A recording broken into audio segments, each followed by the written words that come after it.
TransCom Technical Advisory Committee meeting today. So my name is Bob Barnhill with Perry City, and I'll be the chairperson for today's meeting. So welcome to those of you online, as well as the few of us here in person as well.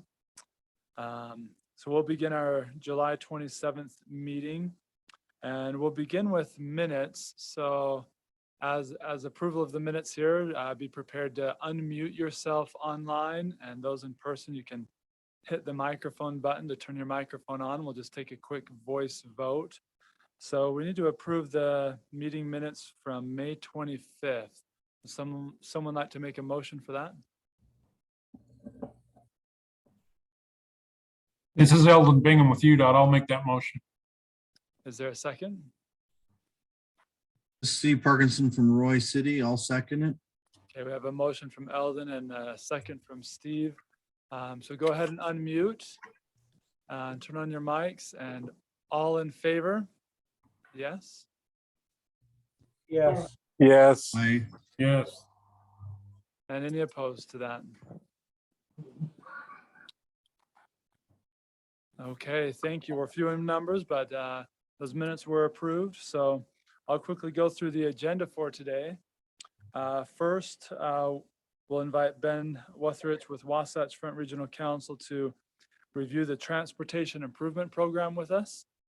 The next item will be a project report from Layton City. And following Layton, we'll have traffic forecast tools from Bill Hareth. Hopefully I pronounced that last name close. Then discussion items from the RTP group with Wasatch Front. And that will wrap up those agenda items. And we'll see if we'll just go to that point of the agenda. So I will turn things over to you, Ben. Thanks, Bob. Hello, everyone. So today, as we are in the tail end of our public review and comment period for the Transportation Improvement Program for the 2023-2028 TIP. As you'll recall, back in May, when we brought the information before the TAC committee, before the regional council, in preparation to go take the material to TransCom for the TransCom June meeting to take the draft documents out to the public for our public review and comment period, which began on the 25th of June and will conclude this Saturday on July 30th. What we would like to do, we will review a summary. I was just trying to see if I saw Wayne come on the line here. Wayne's going to review. We'll give him a minute maybe to connect on. But first review with you the information that was presented or prepared and made available for the public. So Bill, if you'll pull that up, please. So if you were to go into the WFRC's webpage, and right there in the front there on the headers that come across, we have, there's a Wasatch Choice Vision, but the very next one that'll pop up here, there it is. And that's the draft 2023-2028 Transportation Improvement Program. You click on that to give input. That brings us into an interactive map. Now, Matt's done a lot of work on it this year. We've got some exciting little characteristics there, but all the projects that are in the Transportation Improvement Program in our area are identified in this interactive map. So if we were to click on any project, and we're showing you this because we'd like to encourage members of the Technical Advisory Committee to go out here in the next few days, double check the projects, make sure the projects are on the tip, make sure the information we have available for the projects, that we've got the information, and or give us any comment like looks great or needs help or we got some concerns. Anyway, take an opportunity, spend this time with your kids, the last days of vacation, spend it on the webpage on the interactive map, something they won't forget if they stay in the home. No, I'm kidding. It's pretty awesome, but you can click on here, but you can make a comment on the project. Leave your name, the organization, contact information, but you can leave a comment on project specific, or there is a general comment there where you can just leave the comment for a particular project.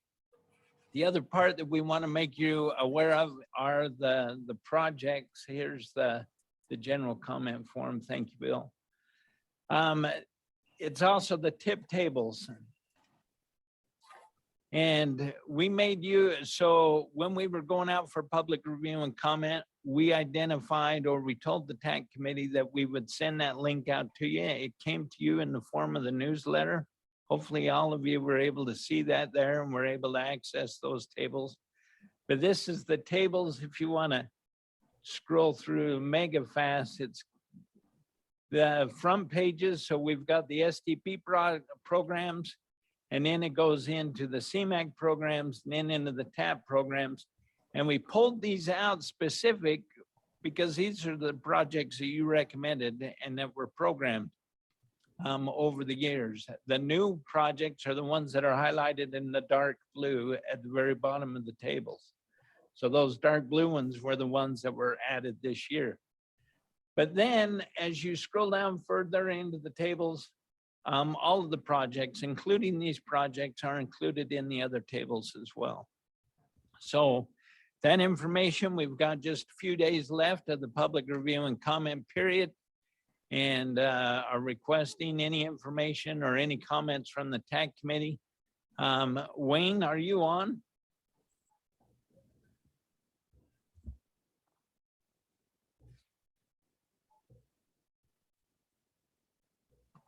Ben, this is Jory. I do not see Wayne online.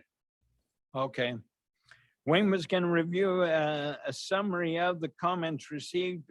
What we'll do is we'll include the summary of the comments, just a general overall feeling of what we've received to the TAC committees in the minutes.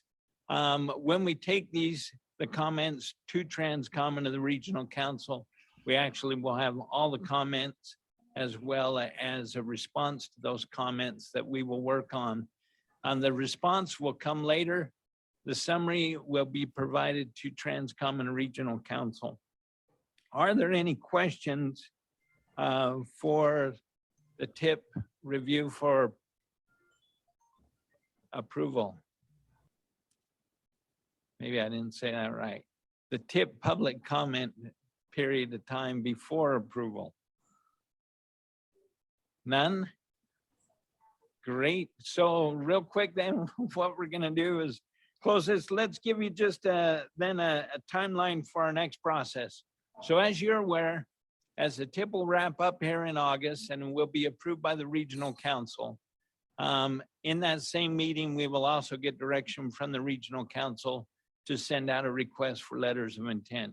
That request will go out the latter part of August, if not the first part of September, for letters of intent, which will be due back by around the end of September, 1st of October. The dates have not been firmed up yet. And then we begin the process all over again. So are there any questions for the TIP schedule to this point? Hey, Ben, Wayne just joined. So if you want to ask him to do his part, I think he might be ready. Thank you, Jory. Wayne, are you prepared to share the summary of the public comments? Yes, yes. Can you hear me all right? Yes, we can. Go ahead, please. All right. Apologize for the delay.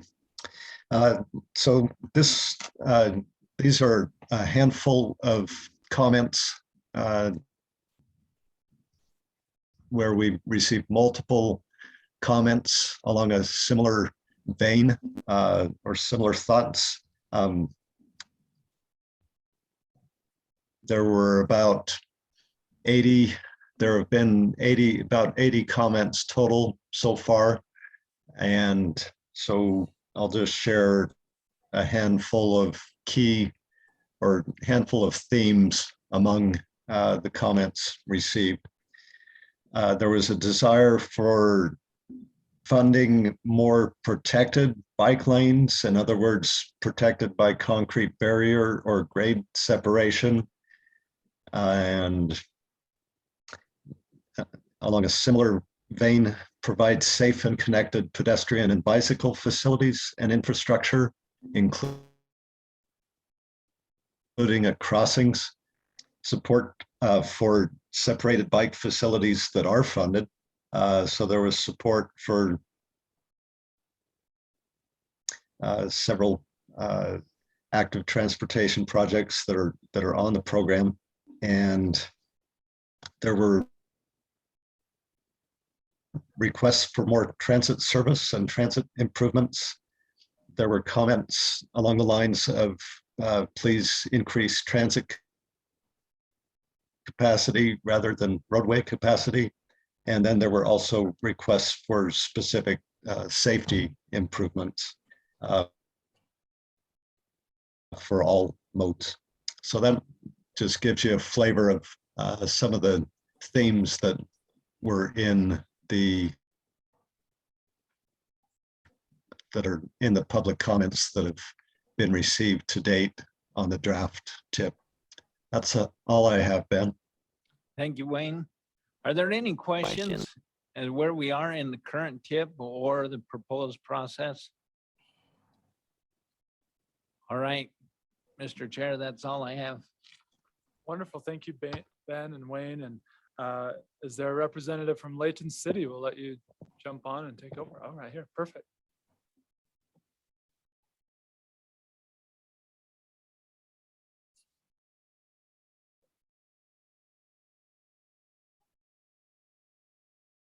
So thank you. I'm Steve Jackson, the city engineer with Layton, and I brought Chad Wilkinson, our Community and Economic Development Director, with me today to be able to present kind of what's going on in Layton from a project report standpoint. So I wanted to first of all say that we've got lots of partners, UDOT, Wasatch Front, local entities. None of this stuff happens without partnering is what we're finding. But I want to turn some time over to Chad to kind of talk about our general plan and kind of the vision that the city has. And then I'll follow up with some projects that we've been completing as far as how to finish those up. So.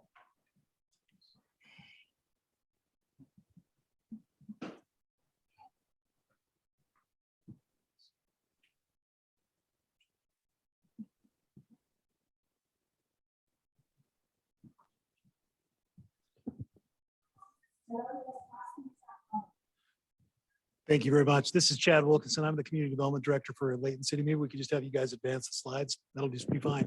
Just wanted to quickly, I'm going to be very quick in my portion of this presentation. As Steve mentioned, this is a partnership, and as part of Layton's role in that partnership to create a good transportation network for the region, we have a general plan that was adopted in 2019, and the general plan should look pretty familiar to you. This is a general plan that has a series of centers, town centers, urban centers that are connected by transportation corridors. Many of those are connected by mixed use corridors. These centers, there's a variety of them. Some of them are business centers, some are town centers, and then we've got a larger urban center around our main transit, the Front Runner Station, and our downtown, our urban district close to the Layton Hills Mall. In terms of implementing that general plan, we've created this general plan map that sets out land uses. And I want to talk a little bit about three of those specific centers today, 2 town centers and a business center. The first of those town centers we'll talk about, I don't know where I'm supposed to point. I think I'm pointing the wrong spot. There we go. This is the first one we'll talk about a little bit. This is our future West Davis Business Center. This is, again, a great example of a partnership. There's currently a study that's almost done looking at a market study for this area, but this is an area right along the new West Davis corridor, the 2700 West interchange, that's been land use planned for a business center. The findings of the market study that's being done through funding that was received through the Transportation and Land Use Connection Program is almost ready to be issued, but the findings are that this is an area that'll be supportive of that business center use as part of that regional plan. This is kind of an overview. These are just some initial planning work that's been done by our planning staff, but it shows again a business center kind of surrounded or hemmed in by some residential development. Some of it's already existing, some is planned. Talk briefly about the Gordon and Highway 89 Town Center. This is another great collaboration example. This is a collaboration between the city and UDOT in this case. The Department of Transportation has been a great partner, first of all, in helping design the roadway network that'll serve this town center. And then also as a partner in an application that was approved again by Wasatch Front for some additional transportation land use connection funding to do a master plan. That's currently, we're preparing an RFP that'll go out to consultants to create a master plan for the land uses in this area. And there's lots and lots of great transportation connections that I'll let Steve talk a little bit about the projects related to that here in just a moment. This is an overview of that area. That's the new interchange at Gordon and Highway 89. They're on the bottom of the slide. That we're kind of oriented a little bit different. The bottom is the east, and then over to the right is the north, and south to your left. The interchange, as you can see, feeds an intersection just to the west, and that was carefully designed with coordination with UDOT to make sure that we could have viable opportunities for good land use there for a mixed-use town center. This is an overview of what that would look like. You can see it's a mix of residential and commercial use there along the highway, both single-family, multifamily, townhome, along with some good commercial uses to anchor that town center. Last one I'll talk about is the West Layton Town Center. And this is just a shot from our general plan. This currently is just greenfield development. There's just some big fields there that'll be future developed. This is part of the general plan that includes a connection to 2700 West that eventually connects to that interchange that we talked about earlier. Again, just the vision for that area would be, again, a mixed-use center. You can see kind of in the middle of that slide, there's a great big power corridor that goes through this center. That's one of the challenges that we've had to work with as we've done the land use planning and the transportation planning for this area. But again, it's a great opportunity for land use and transportation planning to come together, excuse me, and to work together in creating this vibrant center. With that, I'm going to turn the time back over to Steve to talk about some of the transportation projects that, again, create the environment for these land use plans to go forward. Thank you. Is that video available to play real quick? We have a video. We had a drone fly of our new 2700 West Layton Parkway connection, if we can hopefully get it to work. We've been working hard on that along with working with UDOT. At one time, we had 3 freeway projects all at once in Layton, with I-15 being expanded, as well as 89 being reconstructed, and then the West Davis corridor was also under construction at the same time. So it's been a little bit busy like everyone around, but we feel like it's been really successful partnering with all the different groups. So this is a view of Layton Parkway starting from 2200 West, looking west towards the future 2700 West interchange. So play for us here. You can see the road right here is a half width, 84-foot right of way currently through the existing farm fields that were out here. One of the big challenges was how do we maintain agricultural operations through the entire project as we build this roadway. A little bit of a challenge getting the materials and being able to take,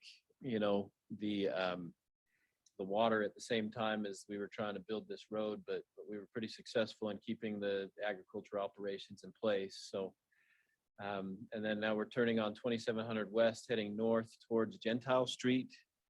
And as we head up Gentile Street, you can see it's a full 105-foot right of way with the 10-foot trail on the east side that ties into our trail master plan, going up into that, the business center here, but then also the town center up towards Hillfield Road.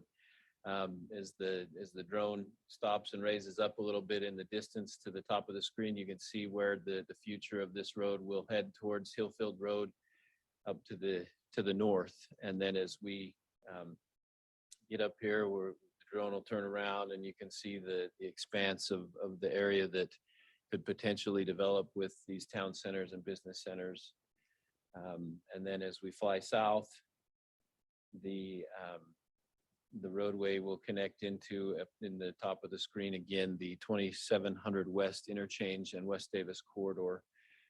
So partnership with multiple agencies here. The Nature Conservancy has property out here to the southwest of the West Davis corridor. A lot of the stormwater ends up with them and their facilities. Davis County COG has generously given us quite a substantial amount of money to help pay for the roadway. We're budgeted at about $7 million in total for the project, with the COG helping to provide $3 million. And then you can see the West Davis corridor is well underway through this area of Davis County. So if we can jump back to those slides really quick. Again, this is a major project for Layton City as we're moving forward. Must have messed up the clicker again here. From our existing level of service, you can see there's some places that mainly along Antelope Drive and Gentile Street that we weren't meeting our existing level of service D. If you want to advance the next slide, if we don't build these facilities that we're planning and that Wasatch Front has in their programs, then all of our major east-west corridors become failing level of services. Gentile, Antelope, Gordon Avenue, even Fairfield Road become very difficult to move through. But as you go to the next slide, we can see the long-range transportation plan. Gordon Avenue is now connected over here on the right side of the screen. The Layton Hills Mall Midtown Crossing project is also completed. And then West Davis corridor in the bottom left of the screen is being constructed along with Layton Parkway and 2700 West. We anticipate constructing 2700 West from Gentile to West Hillfield Road this coming construction season as well. If you want to jump to the next one, and with all those improvements in the 2040 level of service, we're able to bring all of our acceptable level of service D back into conformity through our master plan. So you want to jump to the next slide. So partnering, East Gordon Avenue new road construction was completed with the 89 project. Layton City worked with the legislature to get some additional funding for that, as well as Wasatch Front, and then partnered with UDOT to have that road constructed as part of the new interchange that will bring a lot of economic growth to our area. The Layton Parkway construction from 22 to 2700 West has been master planned for a long time as a commitment to UDOT. We promised to get that road there before their interchange was finished, so that there would be a connection for West Davis. And so the city has been putting money away to fund that. And you can see the results of that from the video, as well as 2700 West. That new road construction from West Davis corridor to West Hillfield Road is underway and being completed through city funding and also Davis County third quarter COG funds that have been appropriated. So if you want to go to the next one. So a couple other ones we're working on is the front runner traffic signal. UDOT has worked with the city, and then Davis County COG funds are also available to get a new traffic signal to allow people to cross UDOT's Main Street there at our historic downtown, create a more walkable community for people that are wanting to be down in that area. The Case Creek pedestrian overpass is also in that downtown area and will allow people to cross over the rail at the front runner station, and that is a combination of Wasatch Front, state, UTA and city funds. And then also there's a new signal on Gordon Avenue and Emerald Drive that is also part of the third quarter COG funding that we're looking to put in as traffic increases from the construction of Gordon Avenue. So with that, that's our presentation. Is there any questions I can answer from anybody here or anybody online? That hopefully we didn't take too much time or bore anybody. So, right. Thank you. Thank you. That's great. Go ahead and turn the time over to Bill.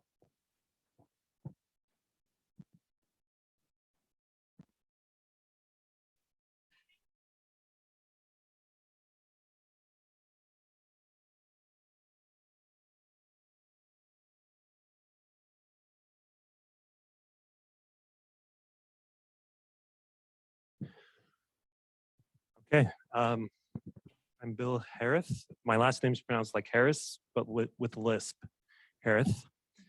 So hopefully help you remember that. I'm sitting here at the desk at the computer because this is going to be an interactive presentation. I'm going to show a traffic volume forecast map.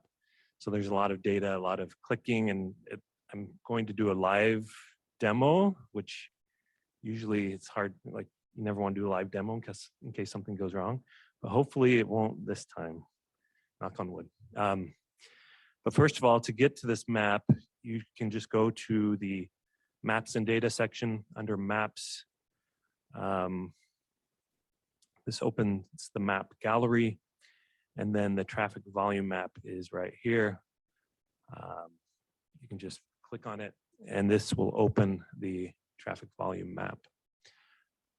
But first I wanted to, this takes a little bit to open. I do have a few slides to present. So this bottom section, there's a presentation. So I'm going to open this presentation. I have 3 slides I'm going to go through. I was told to be quick, so hopefully I don't talk too fast or click too quickly around. So if you need me to slow down, just let me know, or if you have any questions while I'm presenting, feel free to stop me and ask. So let's see. So first of all, just some background on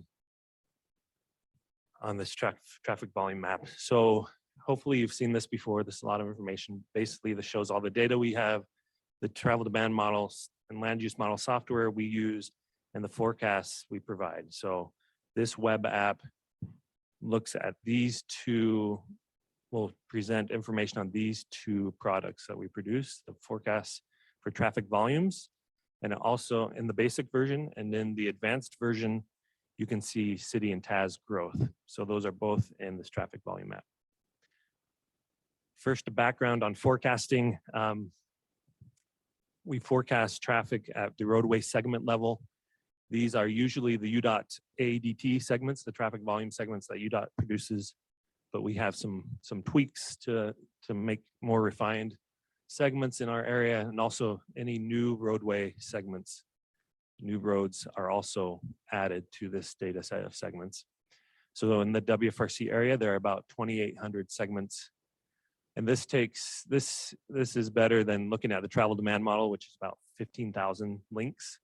So it's a much better way to quickly gather information at a more understandable level. It doesn't have all the little intricacies that the travel demand model has. So it's a lot more user-friendly. The forecasts are done at the AEDT level. The travel demand model will give us weekday, Tuesday through Thursday traffic, but we adjust that based on factors, weekday factors from the UDOT count stations. We adjust that to an average annual daily traffic number. And that's more in line with traffic engineering conventions and use. The forecasts are produced for all years of the RTP, 2019, and the TIP, 2024, 2030, 2024, and 2050. We don't have any scenarios, any unfunded or other scenario testing in this. It's just the base and each of the phase years. To get the forecast, we start with 2019 volumes, and then for the future years, we will look at the difference in the travel demand model and add that to the base 2019 observed volume.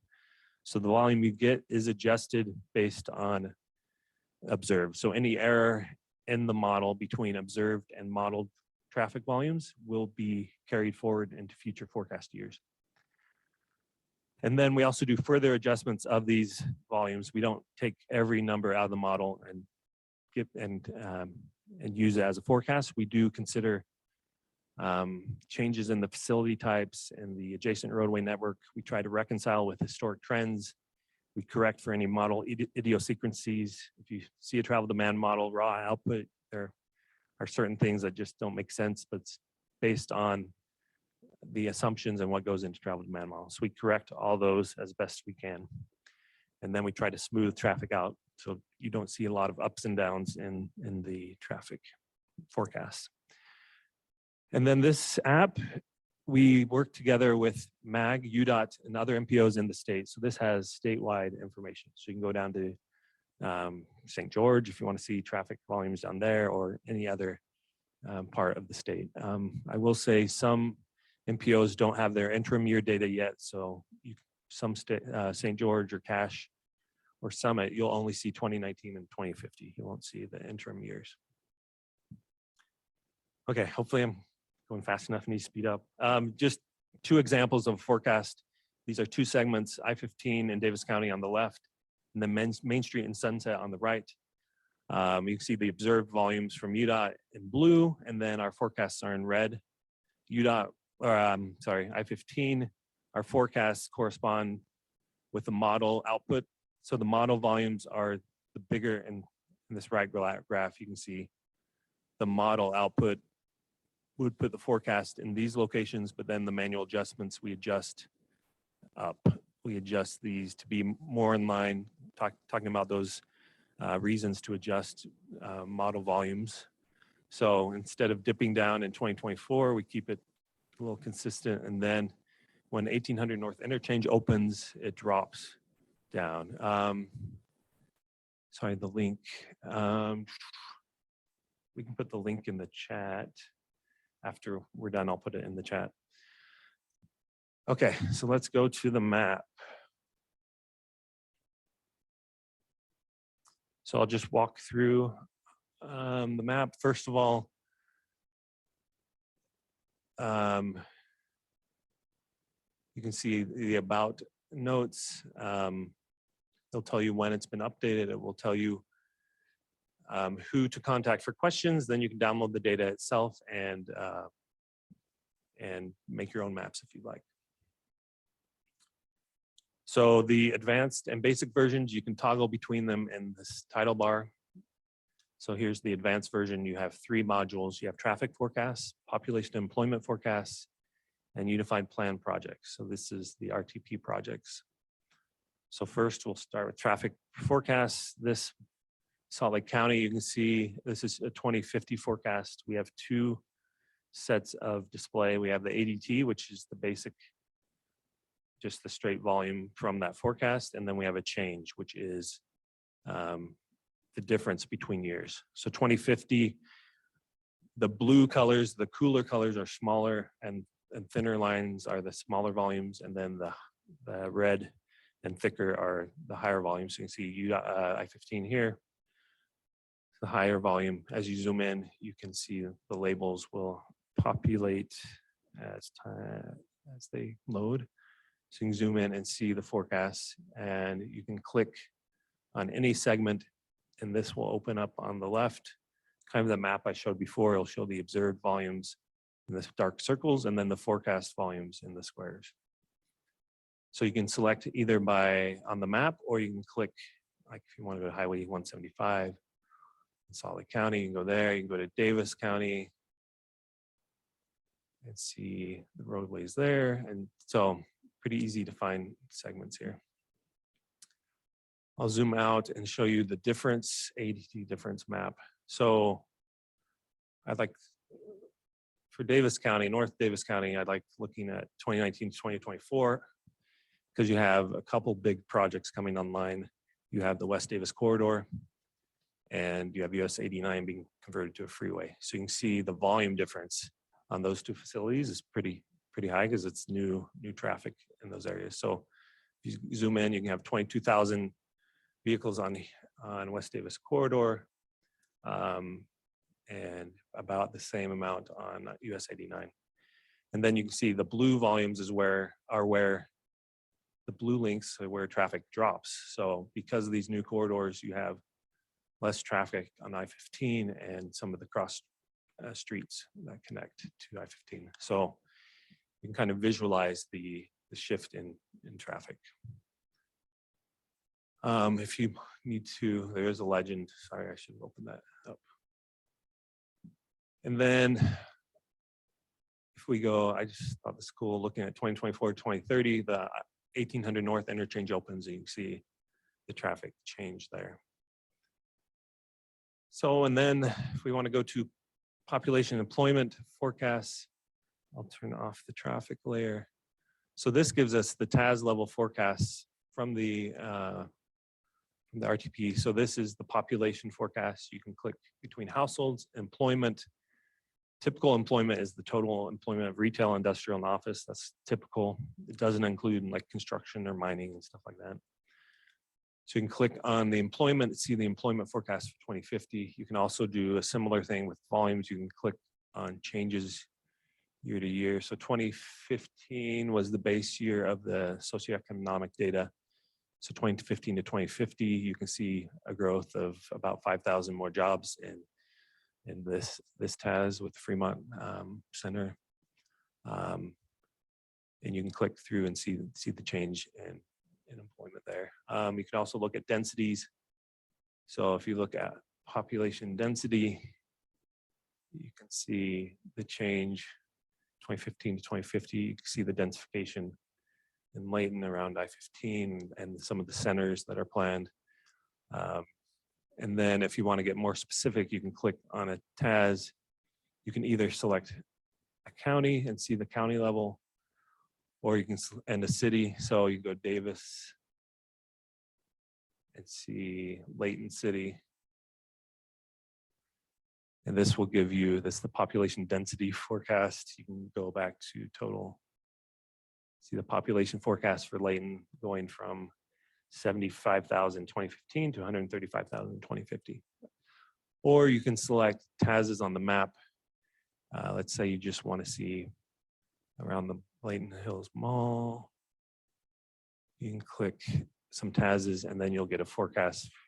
There's population, but you can also see employment. You can see the employment forecast for those TASs. And so you can get a more custom area if you'd like.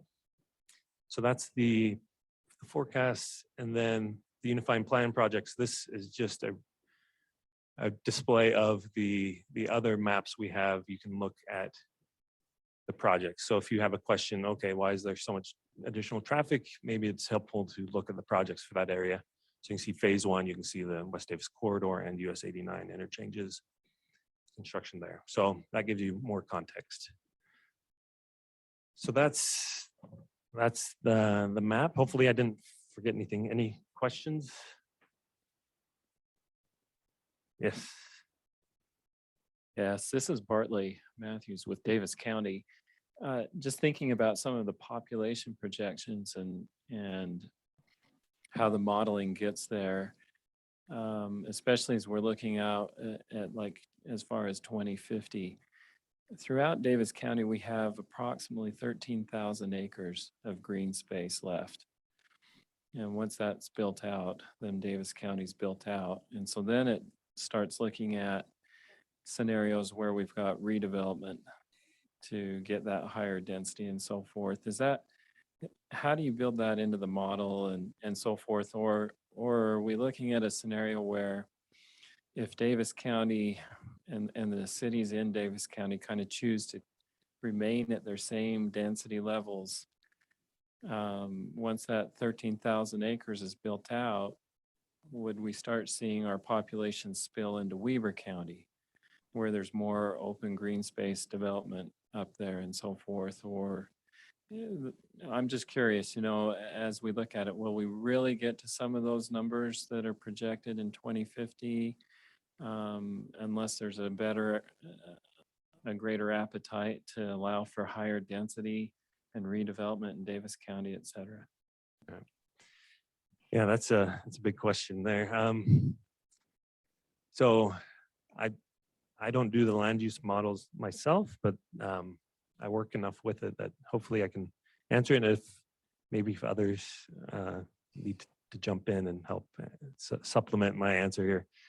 But to begin with, the county level forecasts are produced by the Gardner Policy Institute. So that's the state level. They produce the county level forecasts for each county, and they use their models, which include the vacant land, also redevelopment, infill, and all those factors are part of their forecast at the county level. WFRC, we're responsible for distributing the county level forecasts across the county into the TAS level. So we take the county level forecast for Davis County in 2050, and then using our real estate market model, REM, we will run that model and produce forecasts at the TAS level. And that's done, that model, the inputs to that are at the parcel level, the buildings at each parcel, if it's vacant land. And then also it has a redevelopment component. So as land values increase and maybe a building gets older, then it will see that it's ready for redevelopment so it can redevelop. And one other input into that is the GFLU, the General Future Land Use Layer, and that's based off the city land use plans that they have. So we have caps to density based on each city's land use. So that's kind of how so the model takes all that into account as it develops. So Davis County, if all the infill is already developed, but there's still, the Gardner Policy Institute still projects more development in that county, then it will look for redevelopment opportunities or other opportunities to always reach the Gardner Policy Institute numbers. And so the REM model just determines it looks at the market forces and determines where that development is more likely to go, or based on the model. So does that answer your question? Yes, that does. It helps a lot, and it helps to understand where the data is coming from that goes into the model.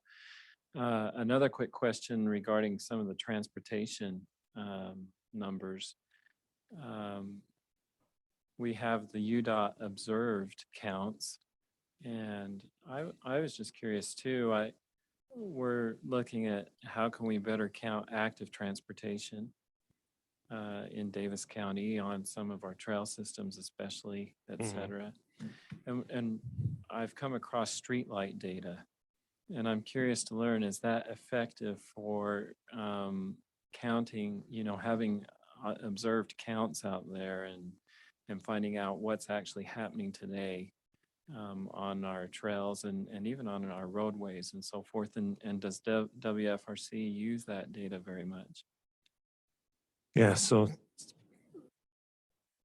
specifically active transportation counts and streetlight data. In the map of the month, in our newsletter this month, you will see a streetlight data map. So we have an OD map based purely on streetlight data. And it also, in the advanced version of that map, it has bicycle and transit trips. So we're looking at the data, the bicycle and transit trips. If you read the information on that map, you'll see kind of that data is less reliable because it's just the methodology and the lower sample size for that kind of data. So we show the data, but we also need to kind of understand the limitations of it. But yes, we have streetlight data. There'll be a link in the newsletter. So look at that, go to the advanced version, and you kind of see the origin destination. You can also we've done some analysis looking at point locations along trails, people that pass through trails. We're still looking at that data, but yeah, it's definitely a nice set to have. And if you have a specific analysis you would like us to run, we're happy to help do specific analysis with you. That'd be awesome. So on some of that point specific data on trails, how is it exactly that you collect that, or is that using like the streetlight data, or do you have other methods for collecting that? So yeah, it's just the streetlight methodology. They have a method with their GPS data, you set up kind of zones, and they will determine if a trip passed through that polygon that you put on the map. So yeah, it's I don't know the specifics of how it's done, but they have a viewer that you can set up the analysis, and it'll produce different types of analysis. Pass through trips is one of them. So perfect. That's helpful. Thank you. And just one plug for the SC forecast. We are updating for the new RTP. We are updating the forecast. So I think maybe you've already seen this, but there's a web app out with the new REM forecasts. You can go in and see your city and look at the TAS level forecast and city level forecast and make any comments there as we prepare our volumes for the next RTP. So that is in the household job forecast map, and this will be at the TAS level 2. You can see same types of housing and employment. And then if you click on a TAS, you can make a comment, submit feedback, and you can send comments to us. So this is where we are preparing for the next RTP. And if you're, and it's cool to see the forecast. If you go to the advanced version, you can look at even more information. You can see the old RTP forecast and then the new forecast and get a better idea. So just a plug for that map. Don't have time to go through that right now. Okay, question in the chat.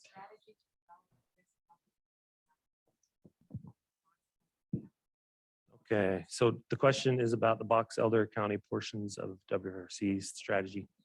So my understanding is that the Box Elder forecasts are produced by UDOT.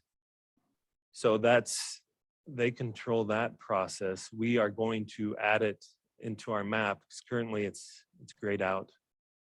But we're going to add their forecasts into our map so you can at least visually see the forecasts that they're doing for Box Elder County. It's just any comments will be handled by UDOT. I don't know what point in the process they are. So hopefully that answers your question. Okay. Aren't any questions? Then I'm done. Wonderful. Thank you, Bill. And if there's no other questions, we'll go ahead and move to item number 5 and invite the RTP group to present.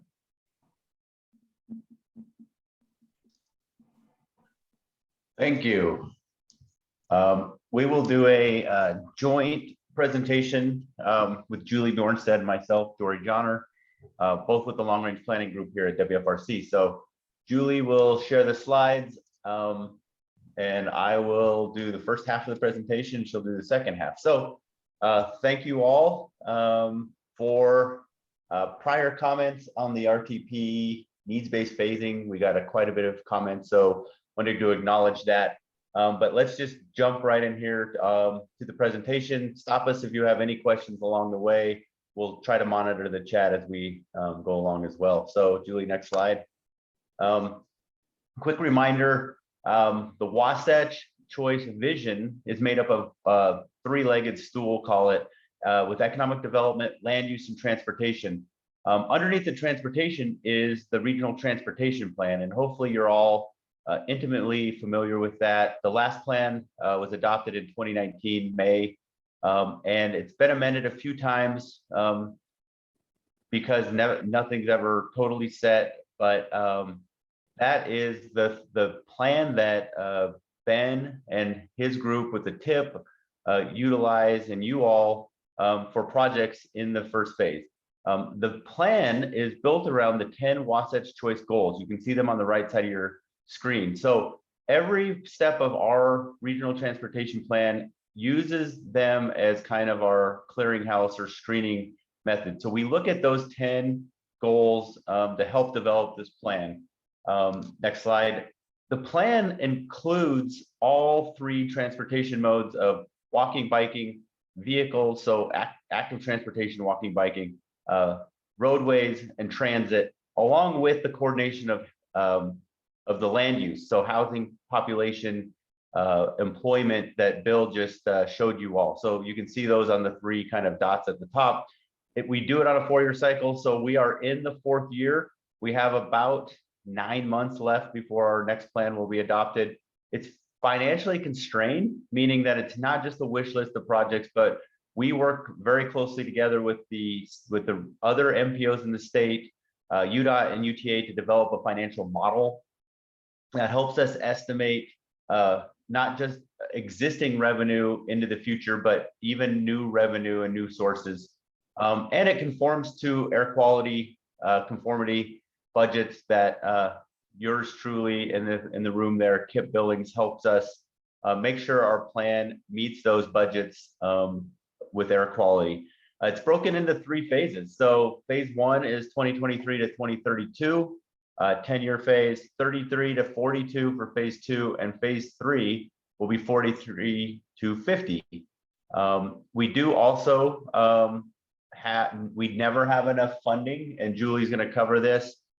So there will be a 3rd bucket out there for unfunded projects that are needed between now and 2050, but unable to be any revenue forecasted for those projects.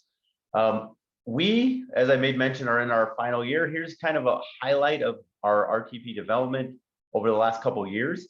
2021, we looked at external forces and policies, new things that just aren't on our radar fully. We wanted to explore those a year and a half ago or so. That included connected and autonomous vehicles, teleworking, which is what I'm doing today, right? And a few of us look like to be online. We looked at policies that included road usage charges. We looked at freight. We looked at micro-mobility around the region. And in total, 22 different forces. We worked with you all, some key local communities, UDOT and UTA, to decide what we wanted to kind of incorporate in this plan.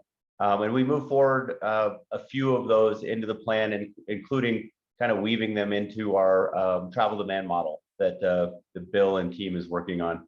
We drafted a preferred scenario this last fall and winter, and then needs-based phasing, which I mentioned earlier. We just did this last spring, and you all received an interactive map of that, and did a great job at commenting on our needs-based phasing. We are now at the part of the plan where we're financially constraining the plan against that revenue. And Julie will share at the end of this a link, or I will, a link to the interactive map that we want you all to comment on. And then with the idea that this fall we go out to the fall workshops that include, similar to what we've been doing on an annual basis, your elected officials, mayors, county commissioners, planning commission, city councils, engineers, planners, economic development, at those meetings, with an idea of public comment this spring and final adoption in May of 2023. Next slide. So getting to that preferred scenario I just made mention, we meet with those 8 workshops, and we had a draft preferred scenario map that we took comments on. So these were just identifying the projects needed between now and 2050. The phasing, we utilize the Wasatch Choice goals on the next slide, Julie. And we worked with the RGC TACs, UDOT, UTA to score and rank all projects against each other, and identify when projects are needed based on our Wasatch Choice goals, but also other local needs that maybe just weren't captured in this process. So we have worked to identify that needs-based phasing. We took over almost 300 comments, this last spring, April through May. And you can see the breakdown there, about 100 comments on the roadway side, 60 so on the transit, and about 130 on active transportation. As I made mention, next slide, the expenditures and revenues on that financial model are still under development. They're almost locked down, but it includes all the road, transit, and active transportation for the entire state funding that would go towards any transportation project. So not everything is going to be captured in the regional transportation plan. Not all the money that you'll be putting to maintaining your local streets or subdivision streets will be captured in the RTP, but overall, we're accounting for that in the Unified Plan financial model. And in the last 2019, that was upwards of about $108 billion of total transportation needs between now and 2050 that were identified. And that includes maintenance, state of good repair, operating, and capacity type projects for all 3 modes. We look at growth rates, we look at the cost of the project. So we've been updating the estimates for the project costs. the operating expenses, especially on the transit side, any new sources, including local option sales taxes. And this will be the first time that we're funding active transportation or looking to do a financial constraint for active transportation, not just identifying when projects are needed. And then we, with the IIJA, the federal funding, we've updated our financial model to include the new funding sources and the updates to that.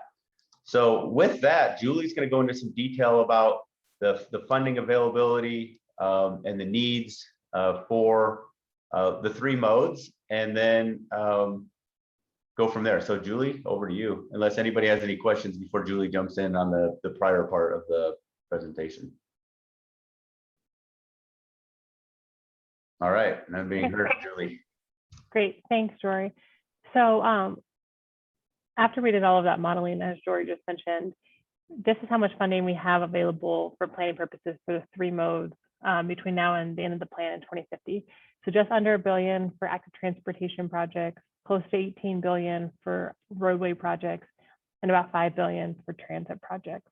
And this includes existing revenue streams and then reasonably assumed new revenue streams. So we're talking about things like additional vehicle registration fees, local option sales taxes, things like that. So on the road side, this is the needs-based phasing, or sorry, the needs-based phasing. We have about,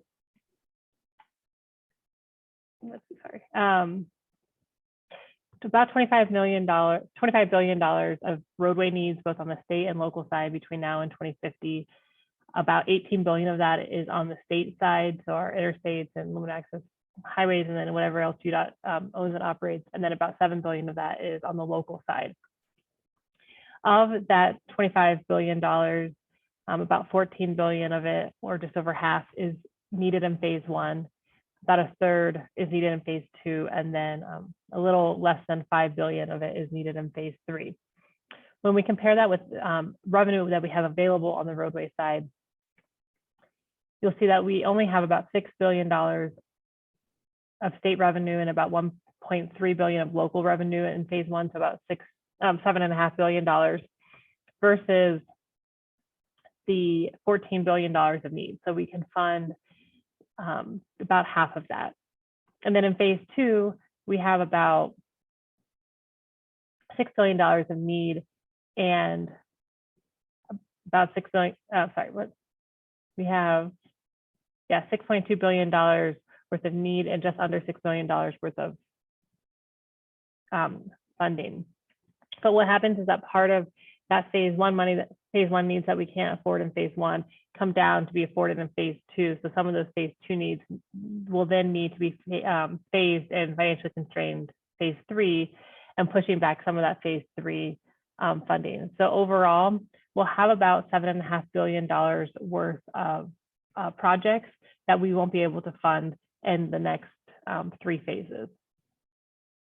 On the transit side, we have just under $2.5 billion of phase one needs, about $6 billion of phase two needs, and then about $3 billion of phase three needs, for about $12 billion of total transit need. And this includes both the capital and the operating expenditures and some stated good repair. When we compare that to our available revenue on the transit side, you'll see that we can only, again, afford about half of phase one, pushing some of those phase one needs into phase two financially constrained.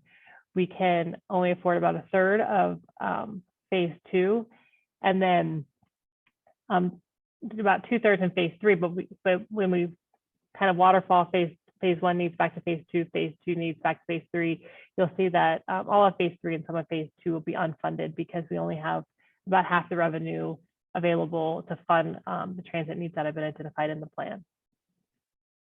And then on the roadways, active transportation side, you'll see that this has, again, a lot of phase one needs. This is largely due to our active transportation network not being as built out as our road and transit network, but still a lot of need there. So on the active transportation side, we have about $600 million worth of need in phase one, about $250 million of need in phase two, and then just under $250 million of need in phase three. So a total of about $1.1 billion. And we only have about $700 million to work with in terms of available revenue. So you can see that shortfall in phase one.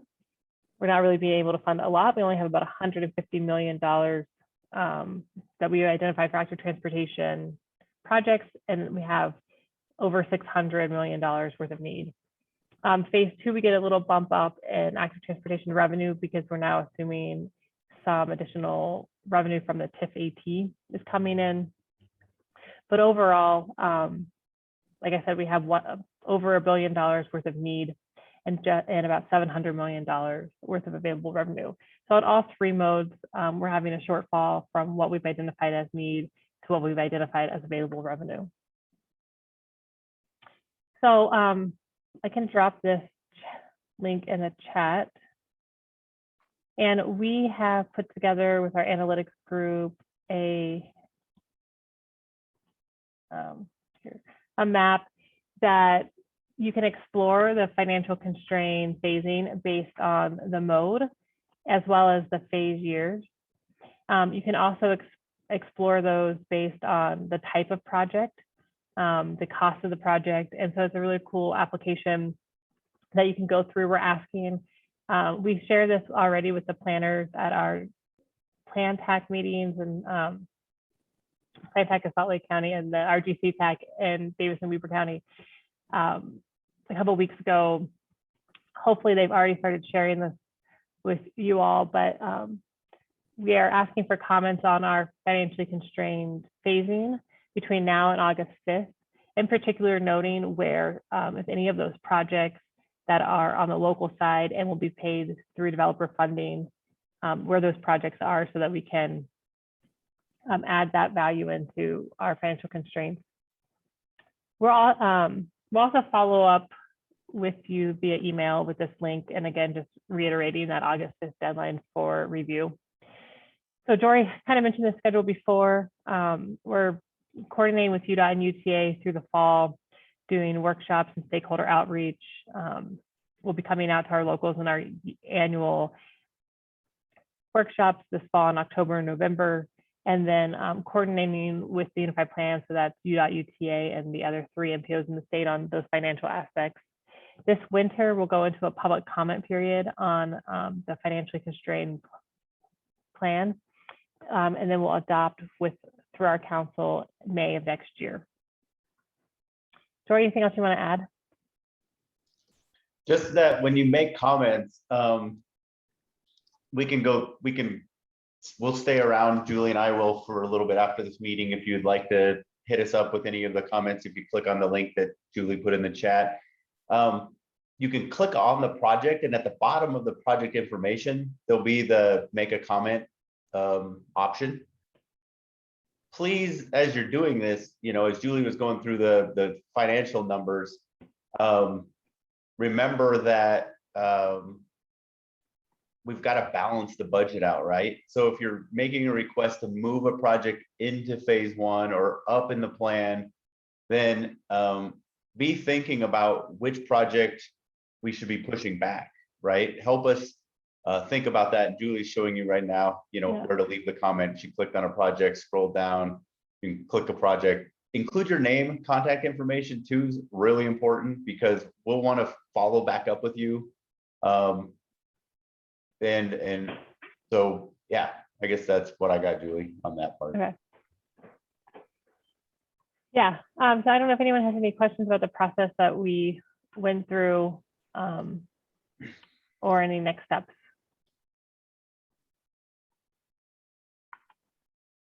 Okay, wonderful. Thank you, Jory and Julie, and everybody for presenting. This represents a lot of preparation and hard work. So as we wrap things up, is there anything else that needs to be brought forward to the group? Any other business that we've overlooked? Or Yeah, this is Eldon Bingham for UDOT. Is Kip Billing still in there? Is he still in with us? he's here. Okay, I have a question for Yes. Kip. On the tip presentation, it obviously showed that your air quality conformity analysis for the tip is still out for public comment. I just want to remind you that when the comments are in and you get a final version of your air quality conformity analysis, I need a copy of your final air quality memo so that I can do a concurrence review and send that to Federal Highways. So I've looked through your draft that you sent out, and I just need to make sure that I do get a copy of your final air quality memo so I can send that concurrence review to Federal Highways. That's all I have. Yes, we'll send you a copy. Thank you. Wonderful. So our next meeting will be, let's see, is that right? October 19th? So a couple months out? Okay. And we'll have a project report at that time from North Salt Lake. So if there's nothing else, then we will adjourn the meeting and move on. And for those in person, there are a few refreshments here, so help yourself. Okay, thank you, everyone. Thanks.